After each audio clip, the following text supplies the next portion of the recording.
And then we get to Mega Man 9, which I guess is a breath of fresh air in a different way. Mega Man 9 to me is a game that only could have really come out in 2008. Because it is riding the wave of a couple things. Number one, there hasn't been a Mega Man game in a while. Number two, we're starting to see a big wave of retro 80s nostalgia. And with that comes the first real video game nostalgia, because of like Nintendo and stuff. So there's these games that are that are inspired by retro games that are using pixel art style, and people are getting a little more acclimated, like a little more comfortable with the idea of, like, let's say a pixel art game. It's becoming a more legitimate art style in many people's eyes. So Capcom is like, hey, we should cash in on that. What if we made, like, Mega Man games are pretty cheap. Let's get Inti Creates to make a Mega Man game that's in the old 8-bit style. So, and now we can release it on a digital platform where maybe beforehand it was not as viable for a full physical release, but you can do it on digital for like a reduced price. Like, that's fair. So very time and place kind of release schedule for Mega Man 9. And I find the general perception around the game to be interesting. Again, to just talk about the meta aspect of it. So, a big part of the marketing for Mega Man 9 was that it was old school, not just in its presentation and its visuals and sound, which are very faithful to the NES. Very faithful. The visuals are a little off. If you really understand like the hardware and the limitations and stuff, obviously there's like a lot more frames. But there's things with like the color palette, the pixel scaling that are off. You gotta be a real nerd to notice that stuff, though. For the most part, 99.9% of people are gonna look at Mega Man 9 and 10 and be like, wow, this just looks like an NES game, but with, let's say, more frames of animation. So it's not just the presentation, but the gameplay. The gameplay is also a throwback to the NES. It's NES hard. Now, I find that to be really interesting, because I've played quite a few NES games, and NES hard is a real thing. A lot of games were made by a lot of them were made by former arcade developers, so there was especially coming from Capcom, which actually, funny enough, used Mega Man as a way to pivot or expand into the console market, whereas before they were almost exclusively an arcade developer. And, in the arcades, there was an incentive to make games really hard so that you would dump a bunch of money into them. And then that kind of design sensibility carried forward for many designers in the NES era. There's also the fact that games just could not be as large due to technical limitations. An NES game can only be so big. If you can't really do saves unless you include some kind of built-in battery like Zelda did, and that costs more in manufacturing. Not everyone can do that. Not everyone can justify that it's going to add cost to the game itself, like on the store shelf. So, a lot of games had to be technically beatable in like one sitting of maybe 3 or 4 hours at most. That was like the most you could kind of ask of somebody. And so to pad the games out in order to justify the price tag, a lot of them just had to be really hard, really challenging experiences. Now, all of that is true. And with that being said, the classic NES Mega Man games really aren't like that. Yeah, they're really not. I'm sorry to burst your bubble, old man. But if you go back and play Mega Man 2, and okay, I have to acknowledge this. Mega Man 9 is not just a throwback to the NES Mega Mans. It's specifically catering to the nostalgia of Mega Man 2. 2 is not a very hard game, especially if you abuse the Metal Blade. I actually did a run one time where I chose not to use the Metal Blade. I think it was for when did I write an essay? I think I wrote an essay about Mega Man 2 back on my website like years ago.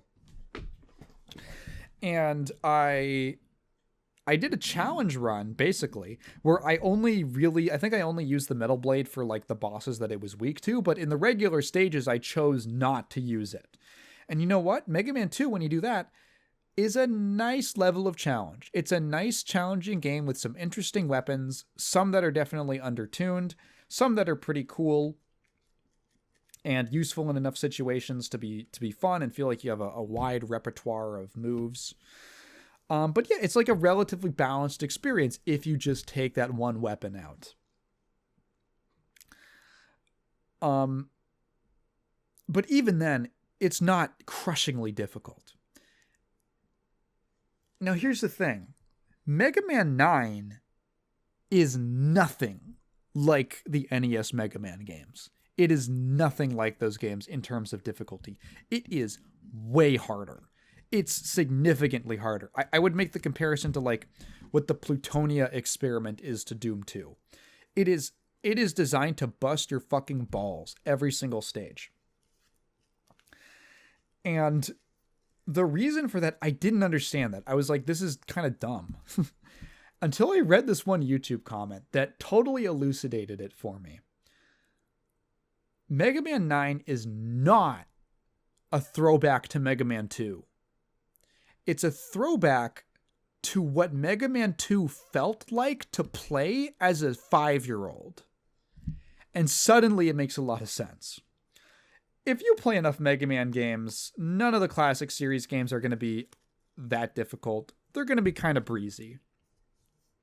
A lot of the difficulty, and especially a game like MM2, comes down to honestly just whack design, like the fucking boo beam trap and just some, like, bad stuff like that.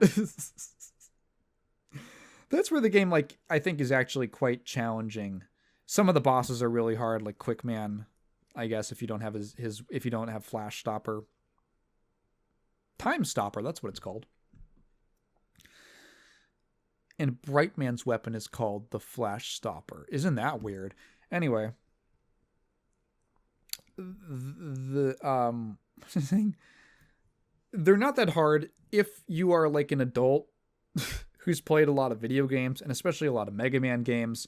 You kind of get what sort of skills you need to excel at those games. Patience, a little bit of memorization, kind of digging into the systems a little bit and the controls. Maybe pulling up the weakness order on Google. Stuff like that. Even just recognizing when and where to use the special weapons in different situations, and when you can do that and when it's good. And when you're a kid and, like, you can't even think about the goddamn alphabet, yeah, Mega Man 2 is going to feel impossibly difficult. It's going to feel like a mountain to overcome.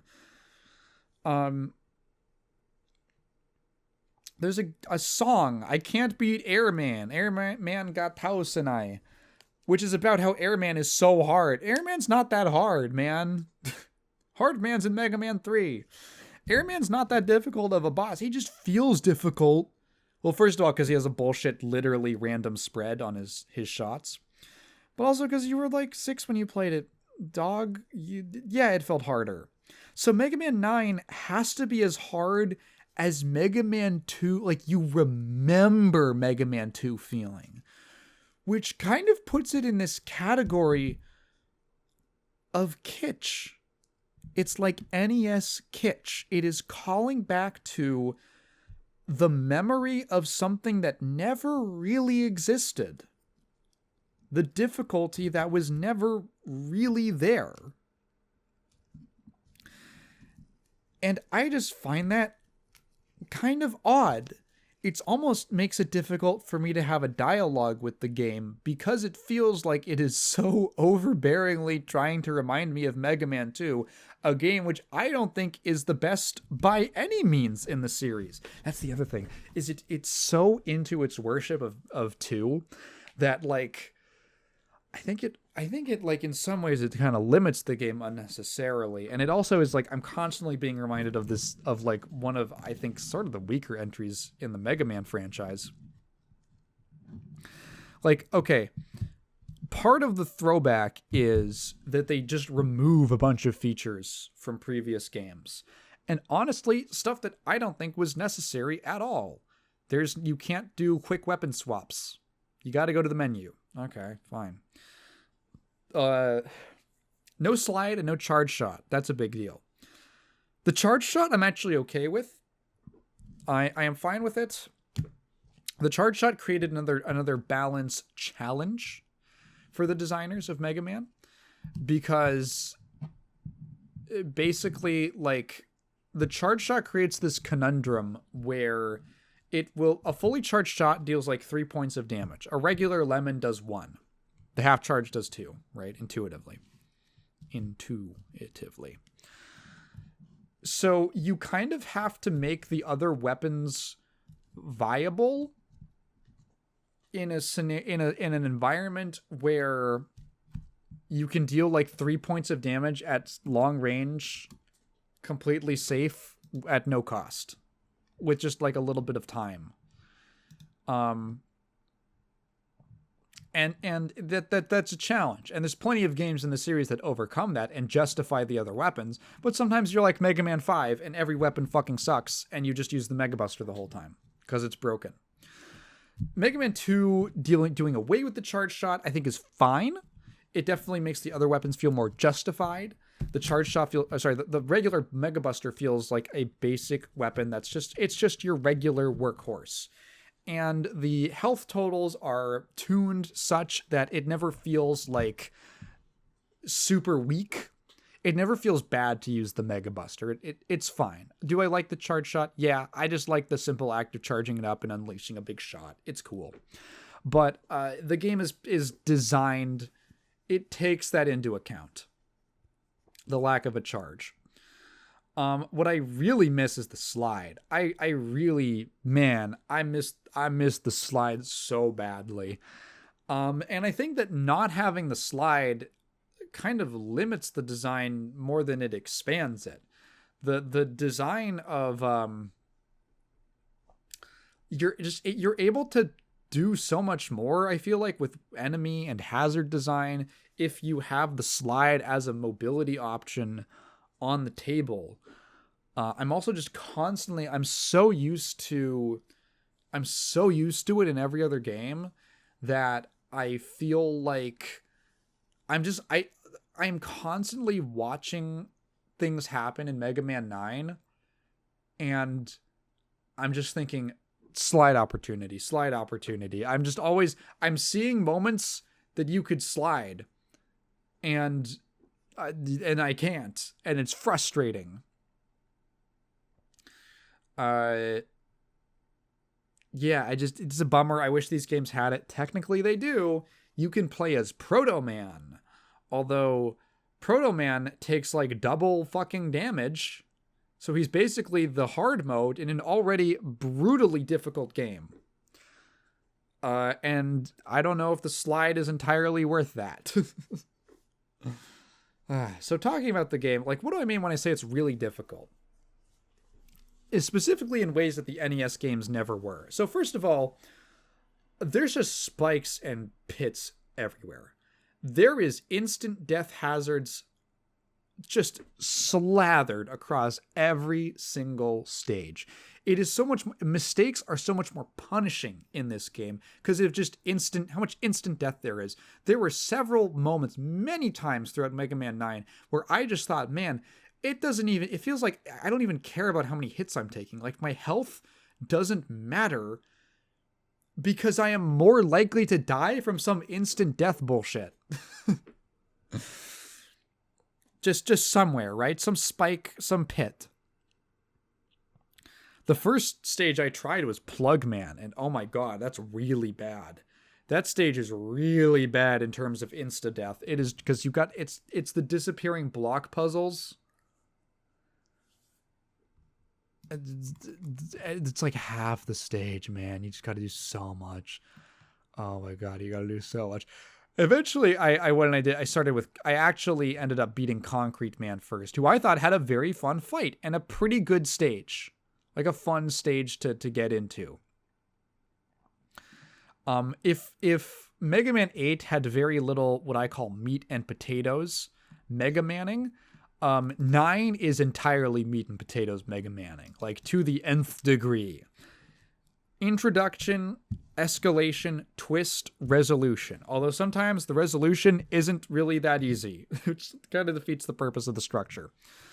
A lot of the design is like that. It's just that everything is at a generally higher difficulty, a generally higher assumption of skill. What are the... Okay, so what are the okay, so there's a moment that really sticks out to me. It's in the, I believe, third Wily stage. There's this neat gimmick where you go into this zero gravity chamber. It's like a shaft where you float upward through 3 or 4 screens.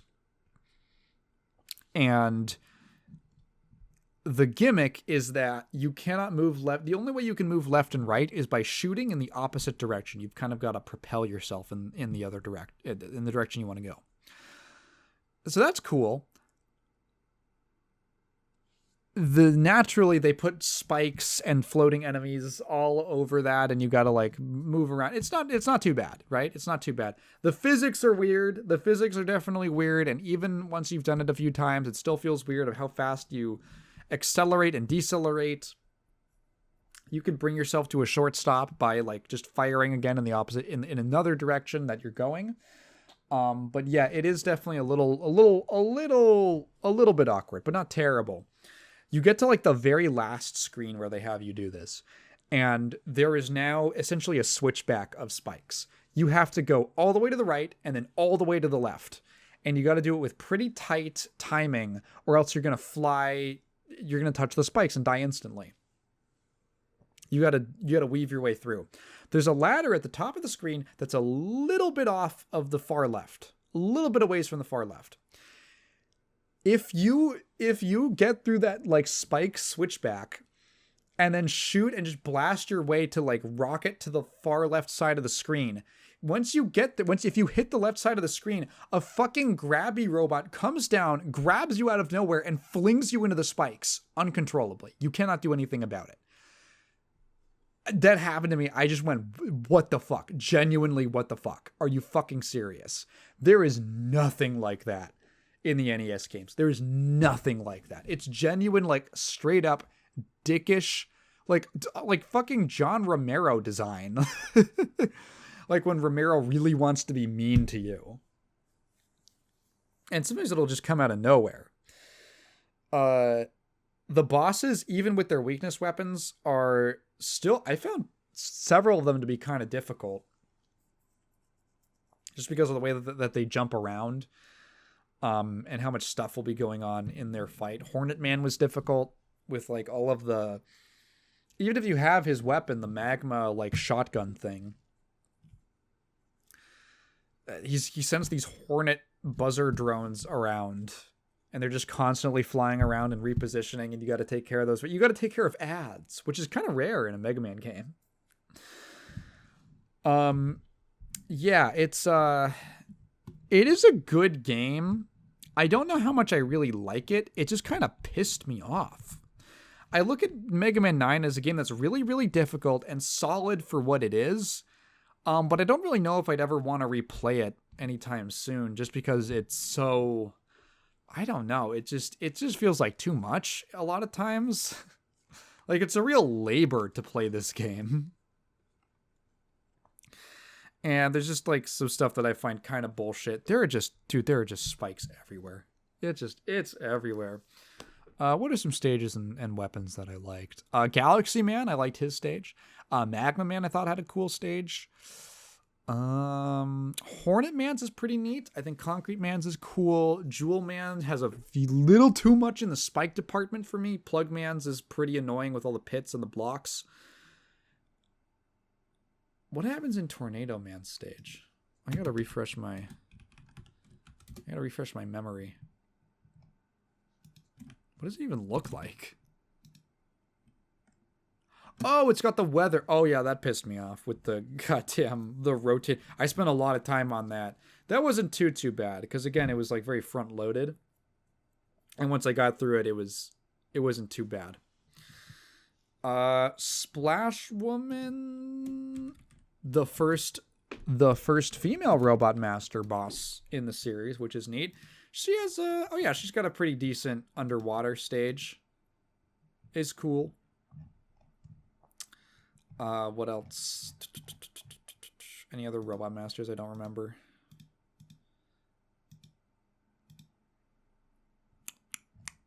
I think I basically got that's basically my thoughts on everyone. The weapons are cool because they are really strong. The weapons in this game are generally really good. Jewel Man's shield is one of the best shield weapons in the series.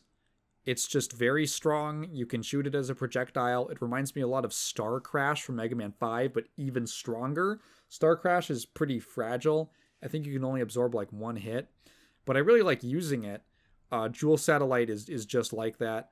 The Hornet Man search thing is cool. Tornado Man has a screen clear that's pretty good. Concrete Man's I don't find super useful. It's kind of neat for creating platforms, but they only last like a second. I wish they lasted a little longer. It's neat that you can use them to like freeze big magma pillars and stuff. I guess it's kind of the stand-in for an ice weapon in this game. Plug Man's weapon I love. Again, I love a good search snake. Black Hole Bomb is really cool. I like that it absorbs projectiles. It's like an anti-projectile weapon, which is neat. Very unique for the series. Magma Man's weapon is fine. I think I probably used it the least just because the particular angles it hit at never felt super necessary. It's kind of neat that it's another chargeable weapon. And then Splash Woman's laser trident is fucking crazy. Just a goddamn machine gun. It feels like Metal Blade, but linear. Like, that's an upgrade. So, like, a lot of people will just say that the Metal Blade is basically just an upgraded Mega Buster, which it feels like in many ways. The Laser Trident feels like a much more balanced version of that. It feels like an upgraded Mega Buster, but it still retains the horizontal limitation. You can only fire it forward.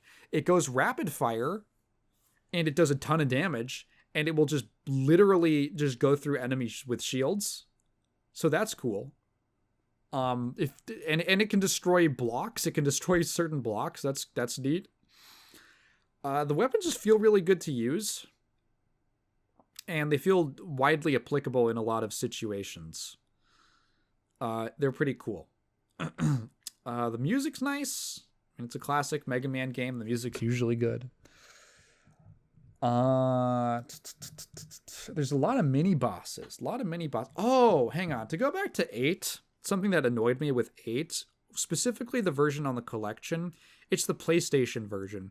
If you don't know, there's 2 versions of Mega Man 8. There's another one on the Saturn. I believe it actually came out on the Saturn first. And the Saturn version has a different soundtrack and 2 like additional boss fights. Woodman returns as the mini boss in Searchman's stage. There is just nothing to replace him in the PlayStation version. There's just weirdly no mini boss. And then there's a secret fight with Cutman, which is really cool. And they have like full new 32-bit sprites, and they look awesome. That content is not restored in the Legacy Collection. They don't even let you do the soundtrack. Switch out the soundtrack. You also can't... There's no jukebox. Why is there no jukebox in the Legacy Collection? It's a Mega Man game. God, this collection's real bad. It's very lacking. Anyway, what was I talking with 9? Yeah, it is a good game, but I don't know how much I actually like it. I don't know how much I actually like it. It just kind of pisses me off, and I feel like it's kind of unnecessary, and kind of understanding where it's coming from doesn't really help. It almost makes it worse. I think that a lot of the love for Mega Man 9 comes down to Mega Man 2 jack-off nostalgia, to be really mean and harsh about it. I think that there's like Mega Man 2 was massively overrated for years because that was the most popular one. It was the one that everyone played. It has a great soundtrack, and people just didn't really get into the rest of the series enough to really appreciate the differences and how the later entries, I think, improve a lot on the formula. Like, I love 6. That's like still probably my favorite. A lot of people love 4. I've come around. I've now really like 8 a lot, and that one was maligned for the longest time. I think that 9, the rhetoric around 9 sort of exploited or was based on the fact that there's this big nostalgia boom. There's this back when games were real. Yeah, real gaming, hardcore. Yeah. Oh my God. Do you remember hardcore gamers? Do you remember talking about hardcore versus casual gamers? Jesus Christ. I don't miss that. Yeah, I think that its association with being like Mega Man 2 kind of boosted it in a lot of people's minds. Not to say that it's bad. It's probably better than Mega Man 2, I think. But I wouldn't put it in my personal top 10. Oh, by the way, oh yeah, we're not gonna do the slide. We're not gonna have the charge shot. Oh, but you'll have Rush. Well, you gotta have Rush. I mean, he's a Mega Man. Like the slide was introduced in Mega Man 3. That's one of the popular ones that gets like nostalgia jerked off, whatever the past tense is. Jack off and the charge is only for Mega Man 4, you know? Like, they're not like that modern of inventions. It's funny to be like, we're reverting to Mega Man 2. Except for Rush, because, well, you gotta have Rush. Whatever. 9 is worth playing. 9 is worth playing. I mean, the final boss I was able to beat. I had a better time with that than Mega Man 7's final boss.